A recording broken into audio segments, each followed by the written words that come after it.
Rompió el silencio y a través de una carta insistió en que es inocente. Cuestionó la honestidad de los testigos que declararon en su contra, pero retomó de uno de ellos señalamientos contra el presidente Andrés Manuel López Obrador. ¿Qué provocaríamos o qué se provocaría si se entra a una confrontación violenta? Probablemente más violencia. Defienden estrategia.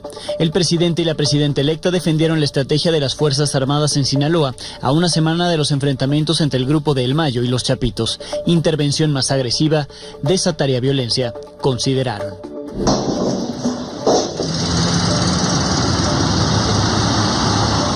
Derrumbes mortales. Los deslaves de anoche en Naucalpan, Estado de México, dejaron 7 muertos en 2 puntos del municipio. Milenio recorrió la zona. Esperan traslado. Los mexicanos accidentados en Machu Picchu, Perú, siguen esperando poder ser trasladados a México para completar las intervenciones que requieren ante las fracturas que sufrieron. La Cancillería mexicana les dijo que no tenía recursos suficientes para traerlos de vuelta. Hoy, casi 5 años después de haber sido detenido, tras un juicio en su contra, ser declarado culpable y a solo 22 días de ser sentenciado en Estados Unidos por narcotráfico, el ex secretario de Seguridad Pública de México, Genaro García Luna, hizo el que podría ser el último esfuerzo para insistir en su inocencia. En una carta de 4 cuartillas, escrita a mano dentro de la prisión de Brooklyn, aseguró que las autoridades de Estados Unidos le ofrecieron un acuerdo para que se declarara culpable a cambio de pasar solo 6 meses en prisión, recibir beneficios económicos y convertirse en testigo colaborador. Según él, no aceptó y la reacción en su contra, escribió en la carta, fue explosiva. En los párrafos siguientes, García Luna insistió en que en su juicio las únicas pruebas presentadas en su contra fueron testimonios de criminales a quienes acusó de estar relacionados con el gobierno mexicano actual, como Jesús Reinaldo Zambada, el rey, el hermano de Ismael El Mayo Zambada, quien en el año 2013 admitió en conversaciones con fiscales de Estados Unidos haber dado dinero para campañas de Andrés Manuel López Obrador entre el 2000 y el 2006. García Luna no precisa que este sujeto, el rey Zambada, en el juicio en su contra, evadió responder al respecto al abogado César de Castro. Fue utilizado en el juicio para acreditar los delitos que me imputaron, fue información falsa proporcionada por el gobierno de México y los dichos de testigos con antecedentes criminales. Los fiscales no pudieron demostrar que la evidencia aportada por la defensa fuera falsa o no existiera. Y lo más sorprendente es que fueron totalmente omisos en verificar o corroborar la información aportada por el gobierno de México y los testigos criminales.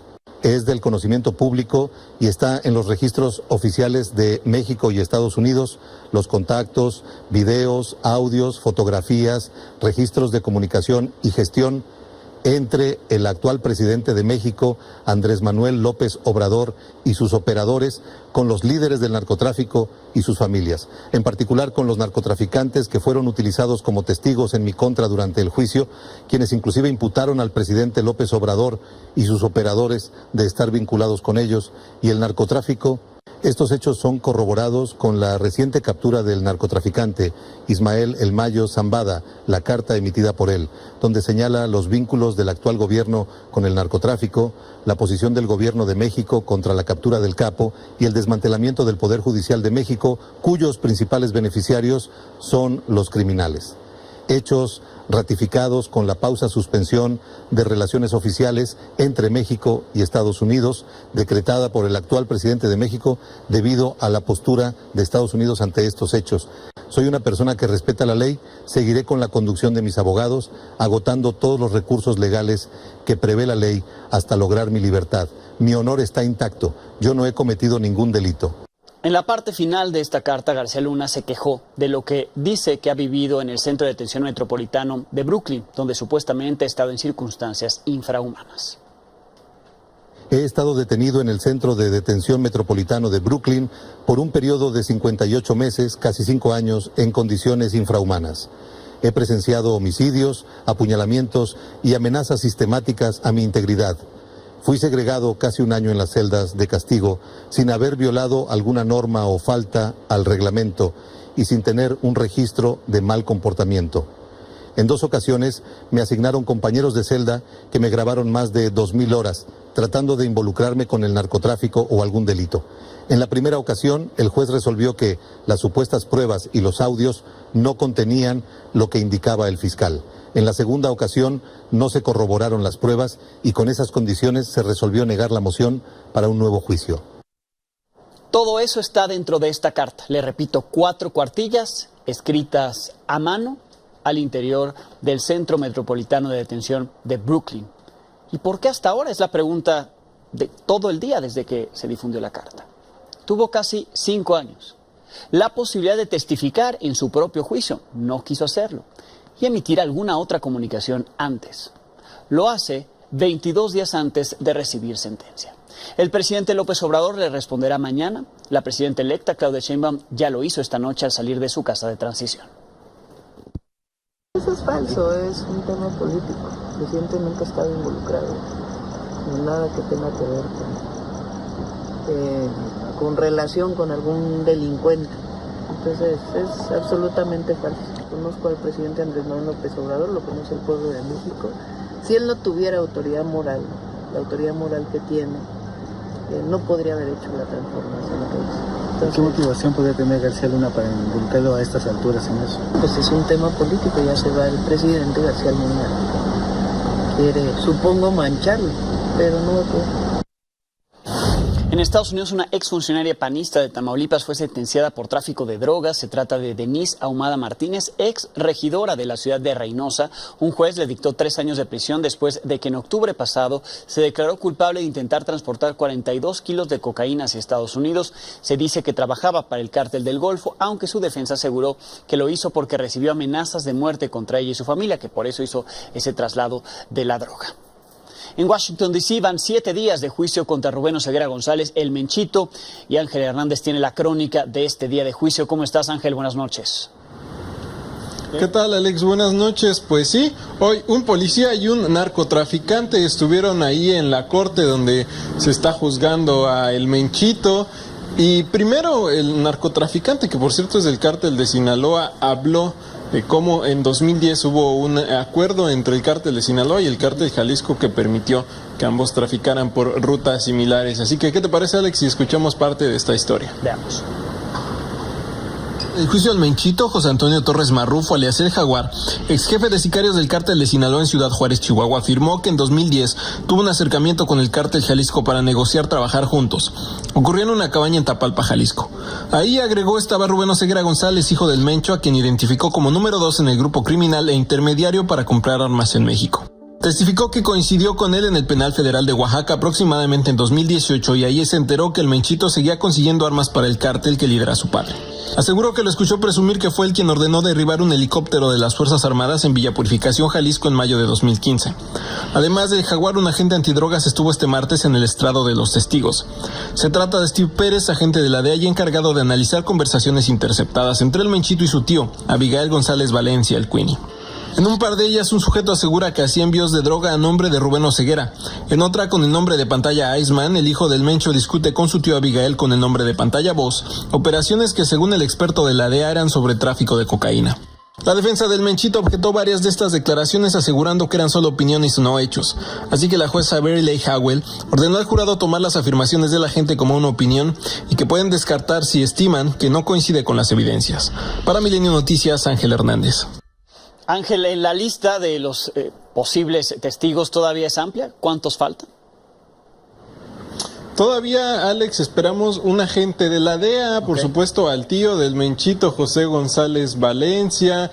Por ahí también han confirmado que habrá un Z hablando de este tema. Y pues bueno, un químico, Jesús Contreras Arceo, que proporcionaba precursores para la producción de metanfetamina. Más, Alex, las sorpresas que pudiera presentar la Fiscalía de Estados Unidos. Bien, estaremos atentos y siguiendo las crónicas contigo. Muchísimas gracias.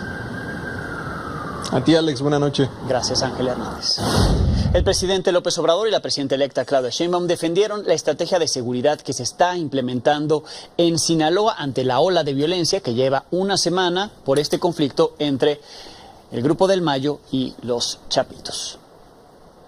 Se está buscando básicamente dos cosas. Primero, proteger a la población. Y lo segundo es que también, como parte de esa primera tarea, es la de evitar el enfrentamiento entre los grupos, evitar que se enfrenten y que se pierdan vidas. Que, ya lo dije la vez pasada, ¿no?, se actúe con responsabilidad, sobre todo en cuanto a los medios de información, que no actúen con sensacionalismo. Lo de la declaración del comandante de la región militar, una y otra vez, ¿no? El asunto es si entras en una confrontación violenta con estos grupos. O sea, ¿qué provocaríamos o qué se provocaría si se entra en una confrontación violenta? Probablemente más violencia. Entonces, por eso es una estrategia distinta.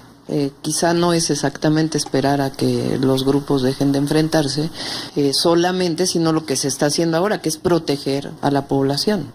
Y en el día 9 de esta ola de violencia desatada entre Mayos y Chapitos en Sinaloa, se registraron al menos 3 asesinatos en distintos puntos de Culiacán y La Concordia, además de un enfrentamiento en el municipio de El Dorado, donde se aseguraron 5 camionetas, algunas de ellas incendiadas. En este contexto, Catalina Esparza, secretaria de Educación de Sinaloa, publicó un video en redes sociales en donde reprochó a los padres de familia que no lleven a sus hijos a las escuelas, y se fue a pasear ahí en Culiacán. Se dio este paseo, se grabó en redes sociales, dijo que ella se sentía muy segura. Pues ella es la secretaria de Educación, es una funcionaria pública. ¿Qué cosa si no se sintiera segura ella?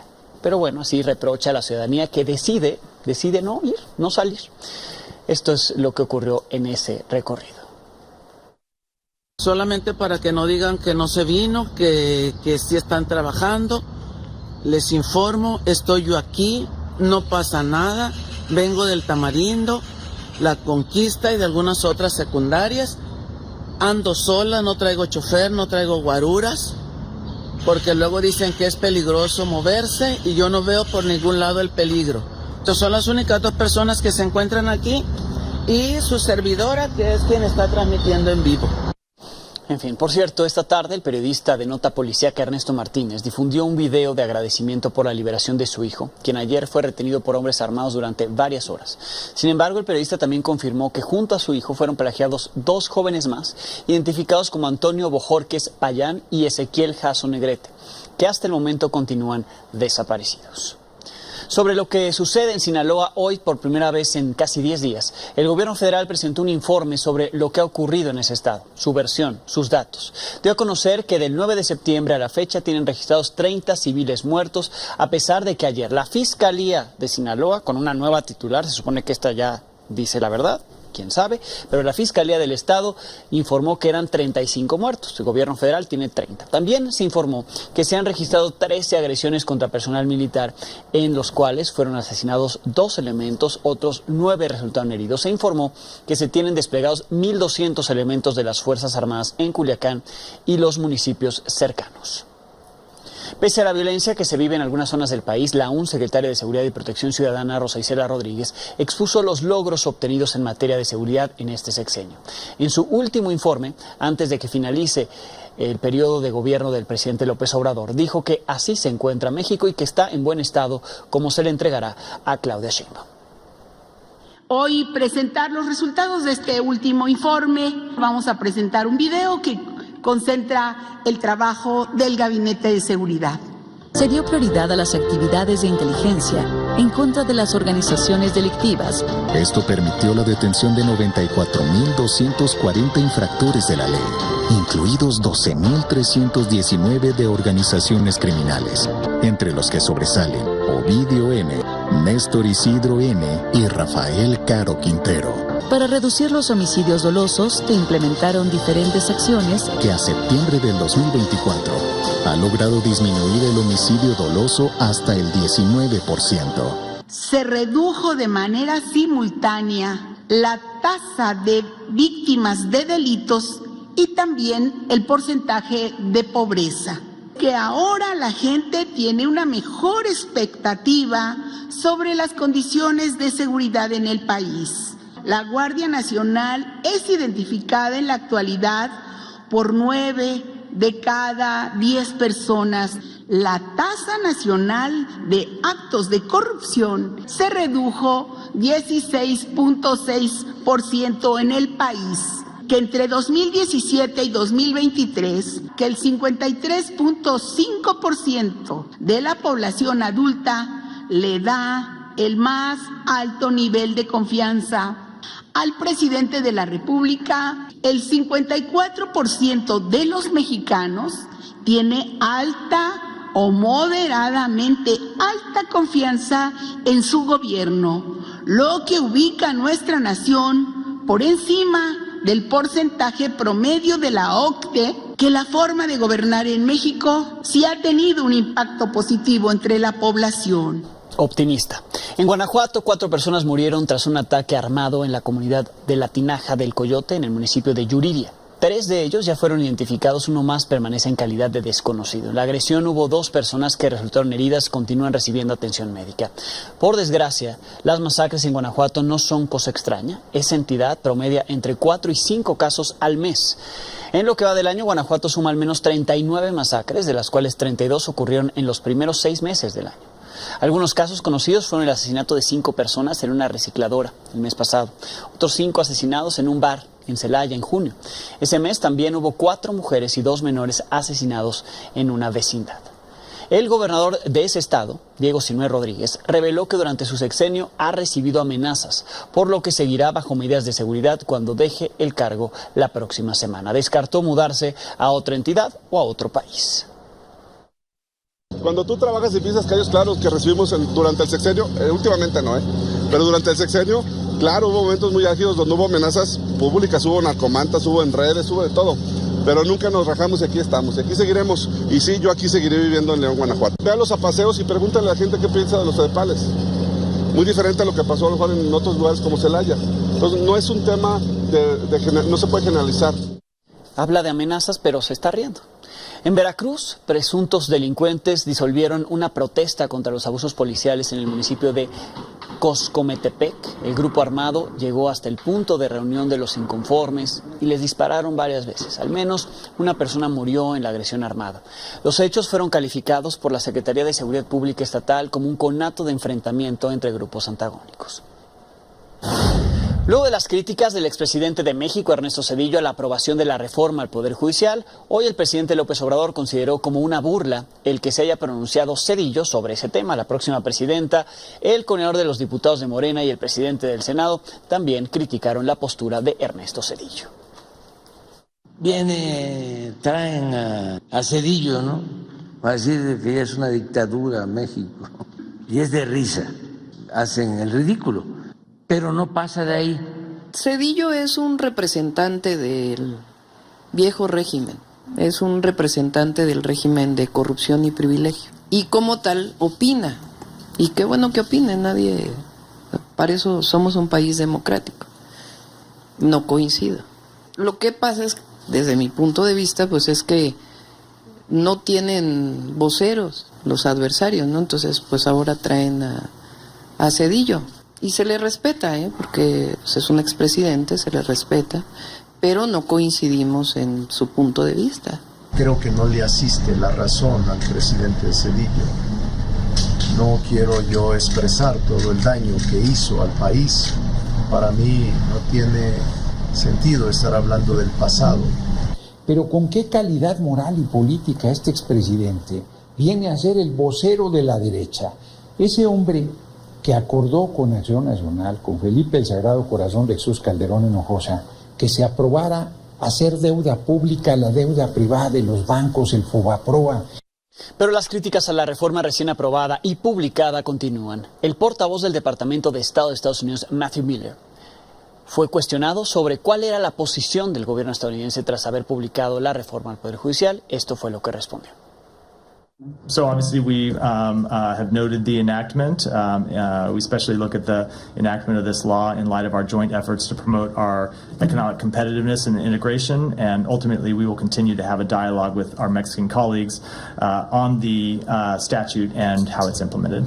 We stand by everything the ambassador said, and what we're going to do now is have a dialogue with our Mexican colleagues about how this law is implemented.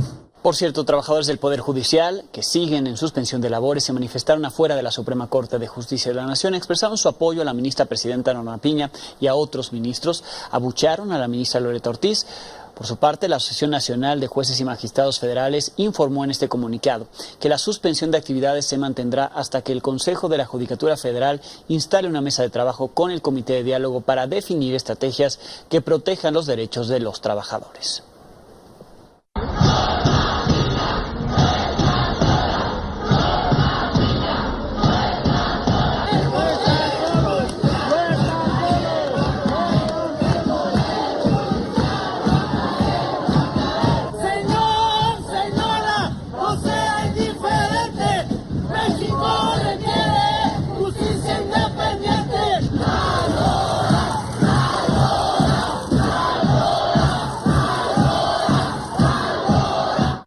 La Suprema Corte condenó las agresiones en contra de la ministra Loretta Ortiz. El sábado en Nuevo León, trabajadores del Poder Judicial Estatal le aventaron un pastel y otros objetos cuando acudió al Congreso Estatal para encabezar una conferencia sobre la reforma al Poder Judicial.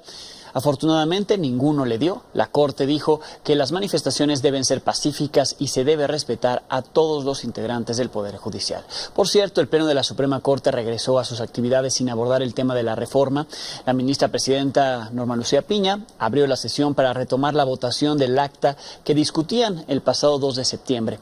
La ministra Loretta Ortiz pidió retirar de la lista el proyecto y discutirlo hasta que se resolvieran otros proyectos relacionados, por lo que en menos de 5 minutos se levantó la sesión y se convocó a una nueva para el próximo jueves. Y ni bien acaban las protestas y posturas encontradas por la reforma judicial cuando ya se viene otra reforma que provocará también protestas, por lo menos ya críticas. El coordinador de Morena en la Cámara de Diputados, Ricardo Monreal, anunció la fecha en que se comenzará a discutir en el Pleno de la Cámara de Diputados la reforma a la Guardia Nacional, que entre otras cosas incluye pasar formalmente a la Secretaría de la Defensa Nacional. Así lo informó. Un viejo debate, usted lo sabe muy bien, que se tuvo y que se rechazó por la anterior legislatura, el que, por cierto, la declaró inconstitucional la Corte, el que operativamente, disciplinariamente, dependa la Guardia Nacional de la Sedena.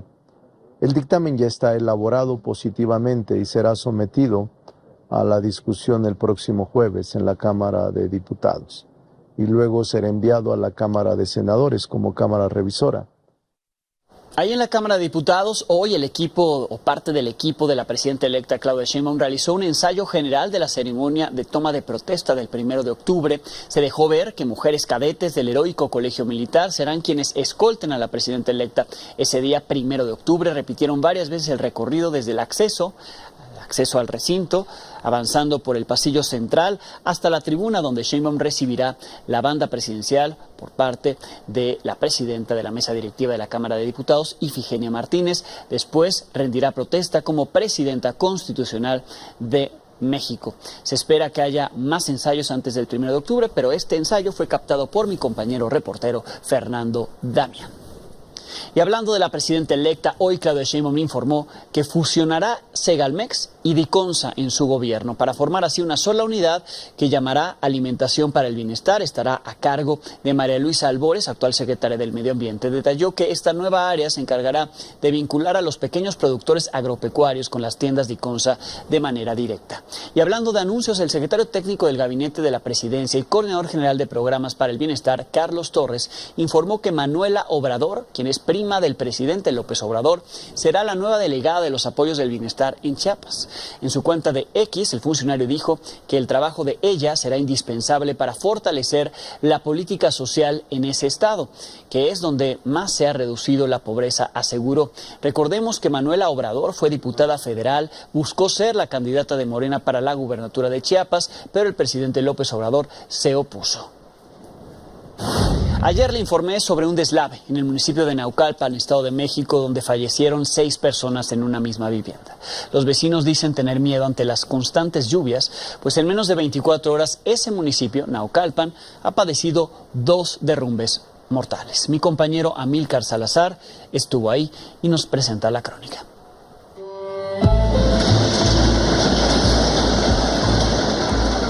escuchaba ruidos que me estaban tocando, como a las 5 de la mañana, ya se había derrumbado un pedazo de aquí del campo y después se empezó a derrumbar a las 5 de la mañana el otro pedazo, el más grandote que está acá. Estábamos dormidos.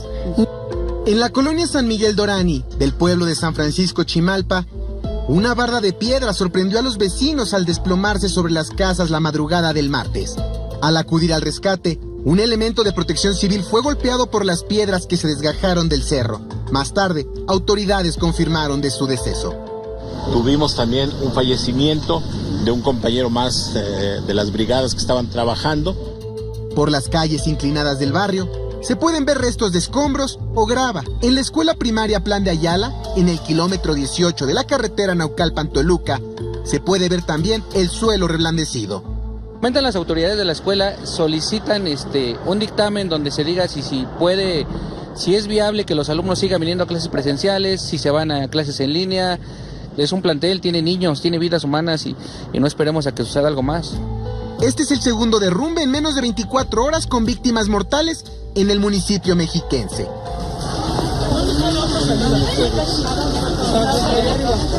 El lunes, el lodo alcanzó a la familia Bejarano. 4 menores y 2 adultos murieron en el barrio de El Raquelito. Cuando se vino toda la gente en bola, con picos, palas, con tablas, con quién sabe qué tanto trajeron. Protección Civil Municipal recorrió la zona, identificó por lo menos 3 domicilios en riesgo directo de deslave y 2 más en riesgo indirecto. Sin embargo, probablemente 19 casas tendrán que ser desalojadas en las colonias Raquelito, Cuartos 3, Cuartos 2 y Emiliano Zapata. Con imágenes de Adriana Reola y Alejandro Aranda e información de Mitzi Alejandra Zárate. Para Milenio Noticias, Amílcar Salazar Méndez. Tenemos miedo por las excesivas lluvias y el desgajamiento del cerro. Pues desafortunadamente hoy les tocó a mis vecinos sufrir esta tragedia y pues hacemos un llamado a las autoridades para que nos apoyen, para ver si hay alguna solución o que nos reacomoden en algún otro lugar. En su intento por llegar a Estados Unidos, los migrantes cada vez encuentran nuevas formas de cruzar de Guatemala a México, sin importar el riesgo que esto implique. Mi compañero Julio Navarro pudo constatar la nueva modalidad para cruzar el río Suchiate, en tirolesa. No se trata de la atracción de un parque extremo, es una forma de cruce de migrantes de Guatemala hacia México. Así, en una tirolesa es como las personas migrantes y comerciantes cruzan del lado guatemalteco hacia el lado mexicano, siendo un verdadero riesgo. Es la frontera entre el Carmen San Marcos en Guatemala y Talismán en el municipio de Tuxtla Chico del lado mexicano de Chiapas. La tirolesa va de un país a otro. 25 pesos cuesta a cada migrante el pasar sin documentos. Bueno, sí he pasado, pero también he pasado en cámaras. Además, he pasado así, pero estamos peligrosos. ¿Sí? Sí. ¿Las balsas? También están peligrosos porque está muy grande el río. Las cuerdas de esta improvisada tirolesa incluso pasan debajo del puente internacional. Son áreas federales donde no hay restricción y tampoco vigilancia, ni de autoridades guatemaltecas ni mexicanas, algo solo visto en esta parte del país. La verdad sí, siempre tenemos cuidado cuando el río está muy crecido. Nosotros trabajamos con chalecos. Prendimos las balsas, porque vamos a ver. Pues primero Dios, que todo marche bien. Ahora solo tirolesa. Ahora primero Dios solo la tirolesa. Tirolesa estamos trabajando. En la frontera de Ciudad Hidalgo, al igual que esta de Talismán, también están los migrantes que pueden cruzar por balsas desafiando la corriente. Pero el pasado sábado ocurrió una tragedia. Una de estas balsas no soportó el peso de 20 migrantes y cayeron al agua. Fueron arrastrados por la corriente. 17 adultos y una menor de edad sobrevivieron. Otra mujer está grave y una menor murió. Una balsa se volcó con más de 20 personas aproximadamente del lado guatemalteco, migrantes guatemaltecos que venían a este paso. Lamentablemente fue la pérdida de una niña de 5 años. Todas las personas son de Guatemala. El cruce del Suchiate es una práctica ilegal que data desde hace varias décadas, a pesar del peligro. En esta zona de Chiapas han muerto en los últimos 2 años 9 personas, 4 que intentaron cruzar el río nadando, 3 que cayeron de las balsas y 2 de una tirolesa. Esta parte del río siempre ha sido peligrosa. Ya hemos tenido pérdida de vidas en otros momentos. La gente se arriesga. Desde Chiapas, con imágenes de Eduardo Morales, Julio Navarro Cárdenas. Al menos 9 personas murieron, alrededor de 3.000 resultaron heridas en Líbano cuando explotaron de forma simultánea sus buscapersonas. ¿Qué es esto? Son localizadores o los que conocimos aquí en México en la década de los 90 como beepers. Sí, estos dispositivos que llegaba un mensaje de texto.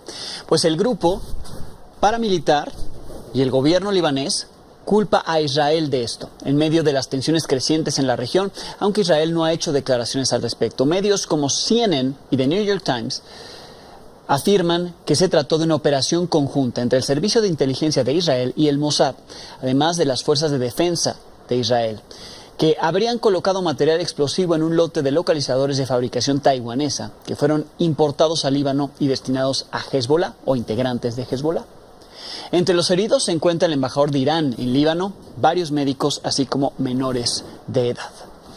La Secretaría de Relaciones Exteriores de México actualizó a 6 el número de mexicanos que resultaron heridos en el accidente ocurrido en Aguascalientes, en Perú, saliendo de Machu Picchu. 4 originarios de la Ciudad de México, 2 de Guanajuato. Los 2 últimos fueron dados de alta porque solo tuvieron heridas leves. Sin embargo, como le decía ayer, hay 4 que siguen hospitalizados y al menos 3 requieren una intervención quirúrgica. Siguen esperando ser trasladados a Cusco, primero de Cusco a Lima y luego a México, como lo han solicitado para que sean operados aquí. Jorge Polanco, uno de los heridos, le dijo a mi compañera Ana Luisa Ruiz, quien ha dado seguimiento al tema, que la Embajada de México en Perú ya los contactó, pero les informó que no tienen presupuesto suficiente para apoyarlos en el traslado de vuelta a México.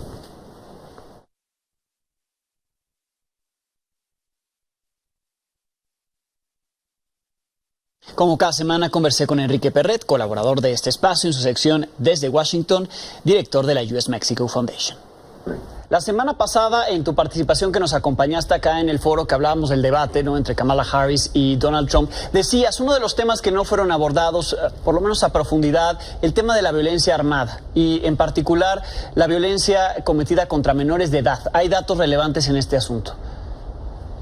Hay unos datos muy fuertes, Alejandro, y lo que comentábamos la semana pasada es que en el debate no se había abordado a profundidad alguna propuesta o políticas públicas pues que ataquen, vaya la redundancia, a este mal en la sociedad de los Estados Unidos. Más allá de si estamos a favor o en contra de la libertad de los estadounidenses de poseer armas o de comprar armas, los datos pues son bastante alarmantes. Hoy ya es la principal causa de muerte en niños entre 1 y los 18 años, adolescentes, son las armas de fuego, ¿no? Equivale casi al 18% de todas las muertes en estas edades en los Estados Unidos. El segundo es muerte a causa de accidentes automotrices. La muerte por causa de arma ha rebasado ya a otras causas que antes eran mucho más relevantes.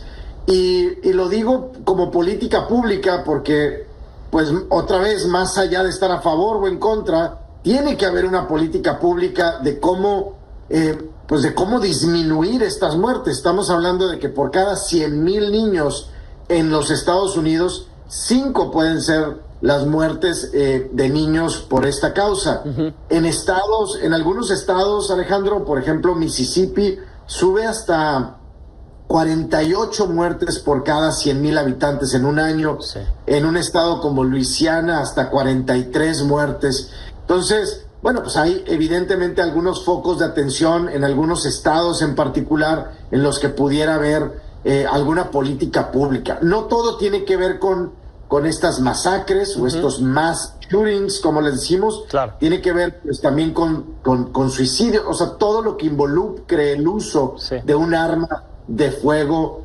contra menores, ¿no? Y también tiene que ver con la facilidad, ¿no? Sí. Es decir, el acceso tan sencillo que es que ellos tienen, ¿no?, incluidos mayores de edad, a las armas y que se pueden utilizar en este tipo de crímenes. Justo iba a ese punto, sí. Alejandro. El año pasado, en el 2023, en los Estados Unidos se vendieron 16.5 millones de armas, ¿no? hubo un pico en la pandemia. En el 2020 se llegaron a vender 22 millones de armas, en el 2021 20 millones de armas. Si nos vamos un poco más hacia atrás, en el 2010 se vendían, solo, comparándolo contra los últimos datos, pero se vendían solo 10 millones de armas.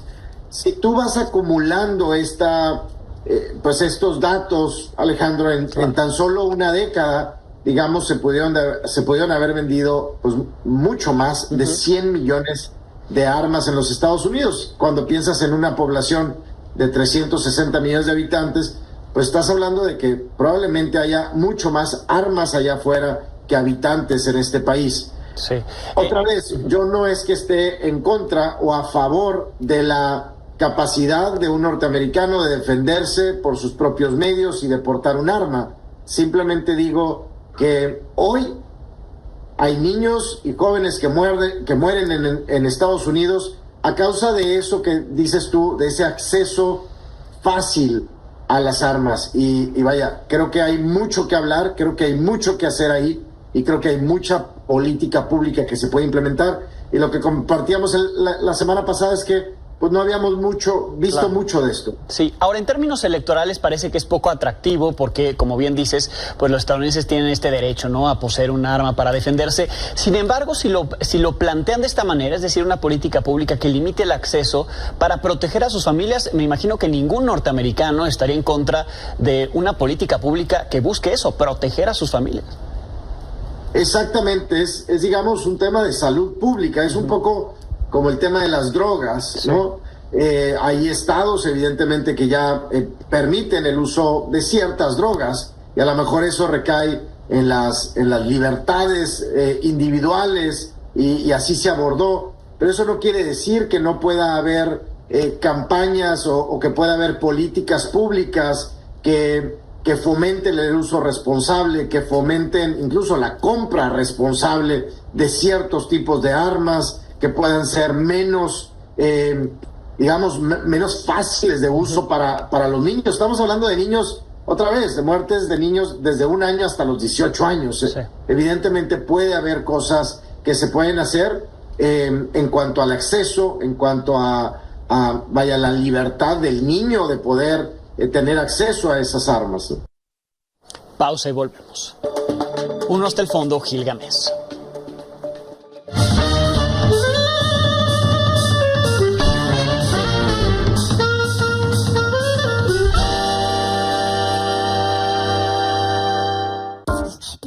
Repantigado en el mullido sillón del amplísimo estudio, Gil cavilaba en toda esa zarandaja de la Cuarta Transformación, la independencia, la reforma, la revolución, la 4T, precisamente en estos días patrios. Gil se dirigió a uno de los entrepaños de su librero de finas maderas y tomó un libro excepcional, Pensar el siglo XX, de Tony Judt, en diálogo con Timothy Snyder. Abrió una página y copió un párrafo. Es tremendamente importante, dice Tony Judt, en compañía de Timothy Snyder, es tremendamente importante para una sociedad abierta conocer su pasado. Un rasgo que tenían en común las sociedades cerradas del siglo XX, ya fueran de izquierdas o derechas, era que manipulaban la historia. Amañar el pasado es la forma más antigua de control del conocimiento. Si tienes en tus manos el poder de la interpretación de lo que pasó antes, o simplemente puedes mentir acerca de ello, el presente y el futuro está a tu disposición. De modo que, por simple prudencia democrática, conviene garantizar que la ciudadanía esté informada históricamente. Los fuegos artificiales y los gritos un tanto destemplados del presidente en el Día de la Independencia le trajeron a Gámez este párrafo, y no solo eso, sino la decisión del presidente de retirarse a Palenque a escribir historia, porque han dicho muchas mentiras. Y Gil no va a ser aquí leña del historiador caído. Todo es muy raro, caracho. Como diría este refrán, el fruto es ciego, el que ve es el árbol. Con esto nos despedimos. Mañana tendremos algo nuevo que contarle a las 22 horas.